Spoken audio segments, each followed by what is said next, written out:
ప్రసిద్ధ పుణ్యక్షేత్రం రామతీర్థంలోని శ్రీ రామస్వామివారి దేవస్థానంలో ఆదర్శ దంపతులు శ్రీ సీతారాముల కళ్యాణ మహోత్సవం కన్నుల పండుగ జరిగింది.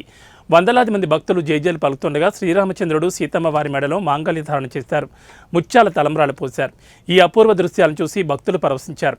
రాష్ట్ర ప్రభుత్వం తరపున ఎంఎస్ఎంఈ, సెర్ఫ్, ఎన్ఆర్ఐ వ్యవహారాల శాఖ మంత్రి కొండపల్లి శ్రీనివాస్ సతీ సమేతంగా అధికారుల అంచనాలతో శ్రీ సీతారాములకు పట్టువస్త్రాలను, ముత్యాల తలంబ్రాలను సమర్పించారు. సంప్రదాయానుసారం ఆలయ అనువంశిక ధర్మకర్త, మాజీ కేంద్ర మంత్రి పూసపాటి అశోక్ గజపతిరాజు, ఆయన తనయ విజయనగరం ఎమ్మెల్యే అదితి విజయలక్ష్మి గజపతిరాజుతో కలిసి స్వామివారికి మధుపర్కాలు సమర్పించారు. ఎప్పట్లాగే సింహాచలం వరాహలక్ష్మీ నరసింహస్వామి క్షేత్రం నుంచి పట్టు వస్త్రాలను మంత్రి శ్రీనివాస్, విజయనగరం ఎంపీ కలిశెట్టి అప్పలనాయుడు దంపతుల చేతుల మీదుగా సింహాచలం ఈవో సుబ్బారావు అందజేశారు. మంత్రి కొండపల్లి, ఎంపీ కలిశెట్టి దంపతులు కళ్యాణ మండపంలో కూర్చొని పరిణయ వేడుకను కన్నులారా తిలకించారు. అంతకుముందు రాష్ట్ర స్త్రీ శిశు సంక్షేమ, గిరిజన సంక్షేమ శాఖ మంత్రి గుమ్మడి సంధ్యారాణి దంపతులు స్వామివారిని దర్శించుకుని ప్రత్యేక పూజలు నిర్వహించారు.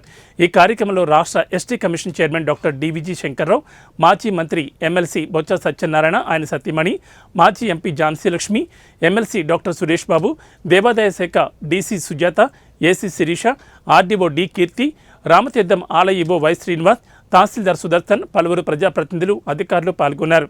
ఆలయ ప్రధాన అర్చకులు సాయి రామాచార్యులు, కిరణ్ కుమార్ ఆధ్వర్యంలో వివాహోత్సవాన్ని హైగ్రీవాచార్యులు తదితర వేద పండితులు సంప్రదాయబద్ధంగా నిర్వహించారు.